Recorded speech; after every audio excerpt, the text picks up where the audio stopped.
Perkenalkan, nama saya Vinicius Pedro. Saya akan membacakan bagian A, yaitu kegunaan abstrak laporan penelitian. Abstrak merupakan bagian yang sangat penting dalam laporan penelitian. Kenyataan itu tampak jelas pada definisi yang dikemukakan oleh The American National Standards Institute atau dalam Clark 2007 bahwa an abstract is an abbreviated, accurate representation of contents of document preferably prepared by its author for publication with it. Pada laporan penelitian, abstrak adalah genre mikro yang berisi ringkasan seluruh penelitian yang dilaporkan. Pada konteks ini, abstrak juga disebut ringkasan atau intisari. Perkenalkan, nama saya Rene Rati. Saya akan membacakan materi laporan penelitian bagian B, yaitu fungsi abstrak laporan penelitian. Abstrak berfungsi secara sosial untuk menjelaskan keseluruhan isi penelitian meliputi 1. Masalah yang diteliti dan atau tujuan peneliti. 2. Metodologi penelitian. 3. Temuan yang dihasilkan dan pembahasan, serta 4. Simpulan, implikasi, dan atau saran. Melalui poin-poin tersebut, abstrak dapat memotivasi pembaca untuk membaca lebih lanjut laporan penelitian yang lengkap. Dari abstrak, pembaca dapat mengetahui gambaran umum tentang penelitian itu. Apabila sesuai dengan yang diinginkan, pembaca kemudian menindaklanjutinya dan mengulas seluruh penelitian tersebut dan menjadikannya sebagai referensi. Inisiatif untuk melakukan penelitian baru sering muncul atas dasar inspirasi yang diperoleh dari abstrak penelitian yang telah dilakukan dahulu. Nama saya Rahmadani, saya akan membacakan bagian C, fungsi pendahuluan laporan penelitian. Pada laporan penelitian, pendahuluan merupakan tahapan yang berfungsi untuk menyatakan latar belakang penelitian yang telah dilaksanakan, permasalahan yang diteliti, tujuan penelitian, manfaat penelitian, pentingnya masalah itu diteliti, dan pendekatan atau metode atau teknik yang digunakan untuk mencapai tujuan tersebut.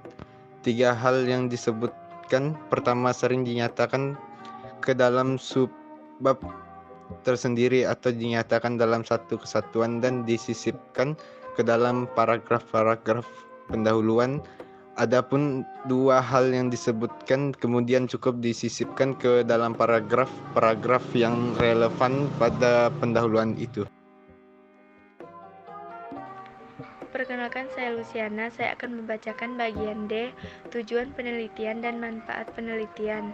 Tujuan penelitian adalah arah yang dituju oleh penelitian, dan manfaat penelitian adalah kegunaan yang diperoleh baik secara teoritis maupun praktis.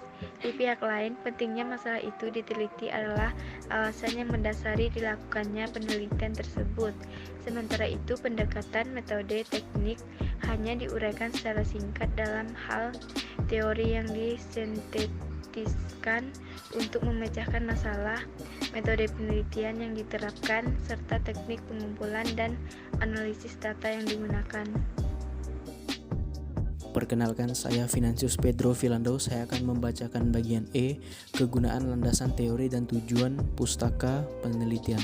Landasan teori yang berfungsi untuk menyampaikan ulasan teori yang digunakan untuk memecahkan masalah yang diteliti, dan yang kedua adalah tinjauan pustaka yang berfungsi untuk menyatakan perbandingan antara penelitian yang dilaporkan itu dan penelitian-penelitian sebelumnya. Ada kalanya tahapan ini dilengkapi dengan kerangka pikir penelitian. Pada prinsipnya, kerangka pikir itu bersialur pelaksanaan penelitian dan logika berpikir yang diikuti dalam melaksanakan penelitian itu secara keseluruhan. Perkenalkan, nama saya Leonsius. Saya akan membaca bagian F. Pendekatan tahapan metodologi penelitian.